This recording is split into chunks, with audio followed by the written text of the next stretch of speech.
that tune in as soon as I go live.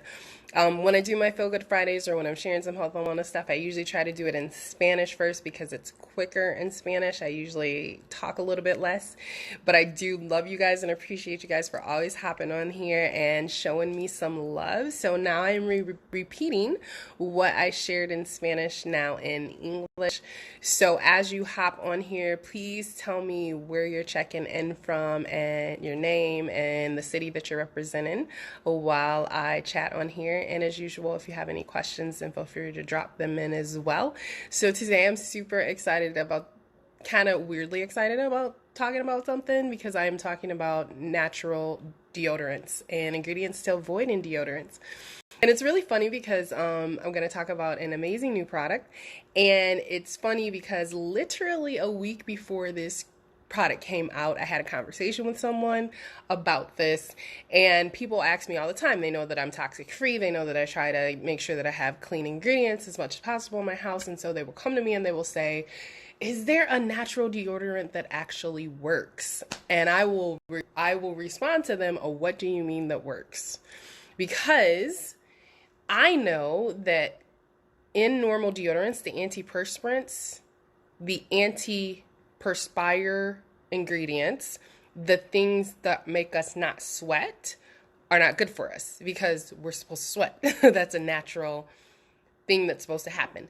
And so usually when they say that, what they are wanting to know is if there's one that's going to, hey Ruth, if there's going to be one that's going to make them not sweat.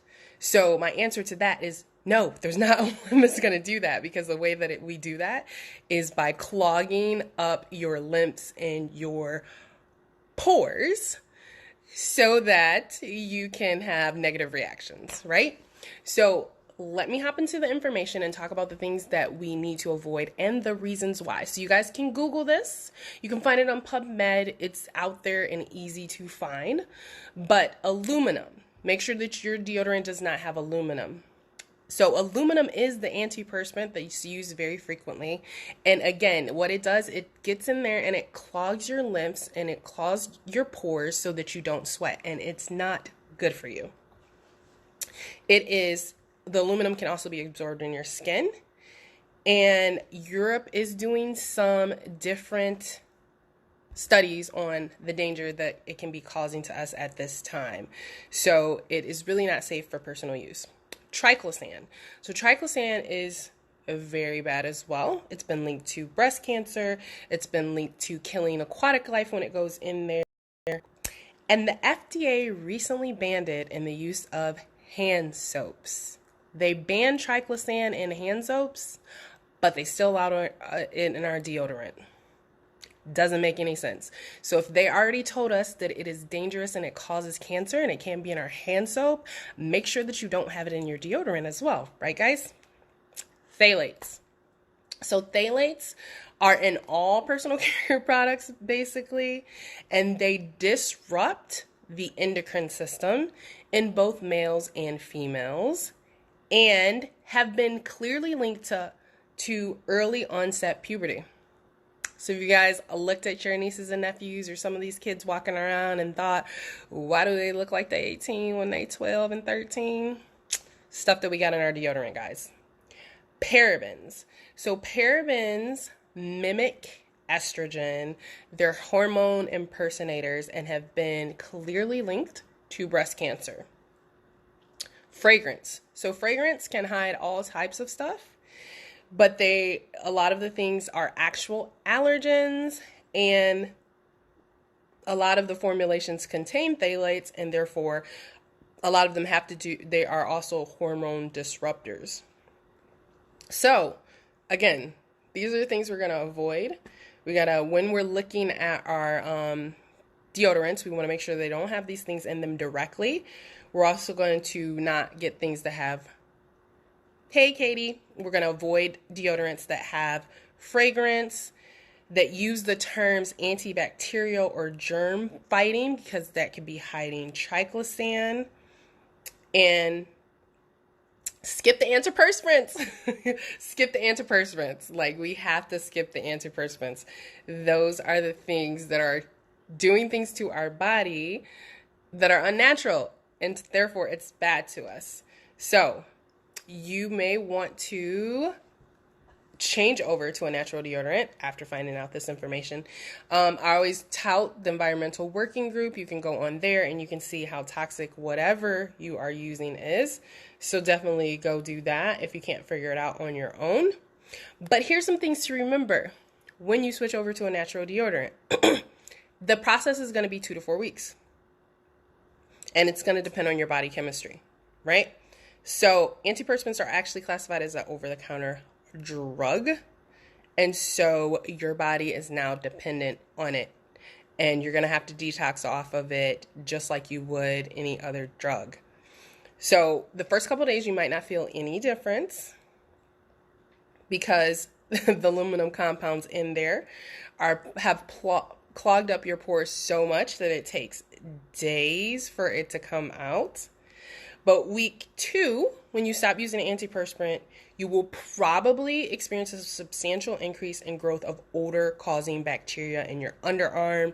You will probably feel an additional moisture because your body is sweating because it's no longer unplugged and it's trying to flush out all those toxins that you've been letting get in and plug up for so long.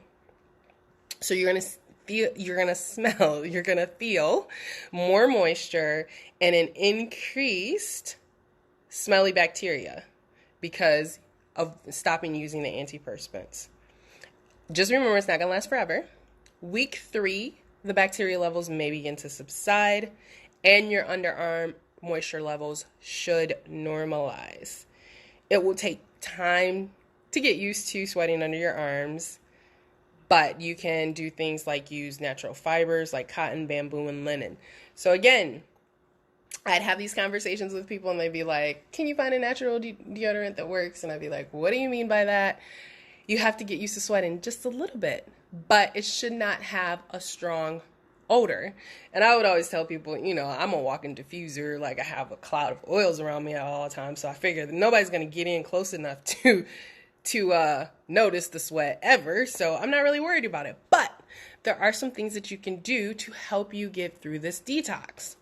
So you want to use a natural antibacterial soap because sweat plus bacteria is what equals the odor.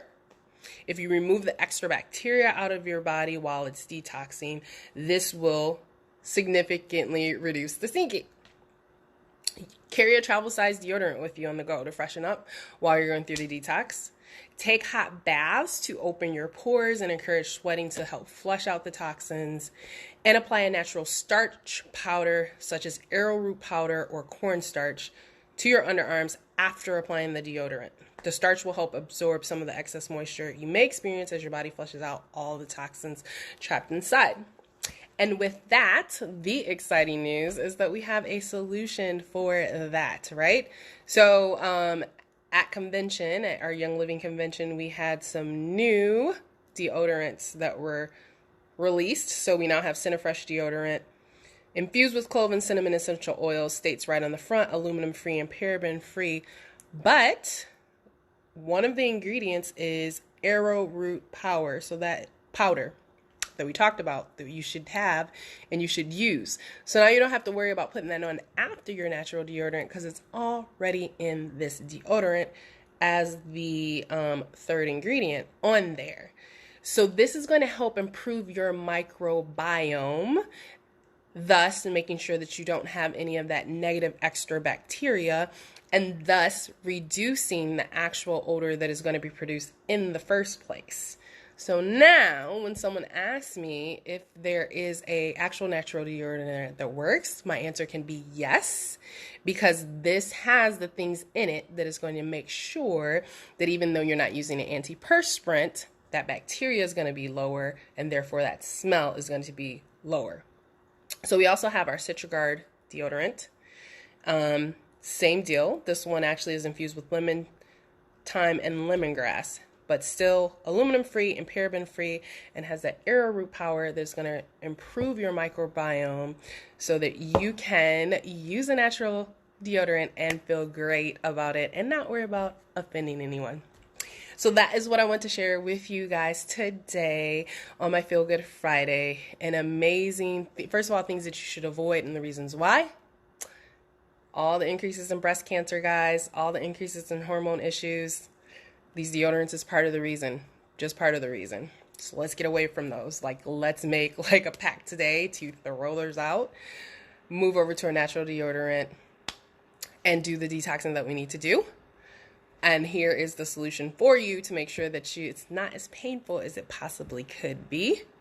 As usual, if you know anyone that usually has issues with their lymph nodes, it may be at a risk for cancer, or is experiencing some extreme reproductive issues, please share this information with them. Please let them know immediately, because the world needs to know this.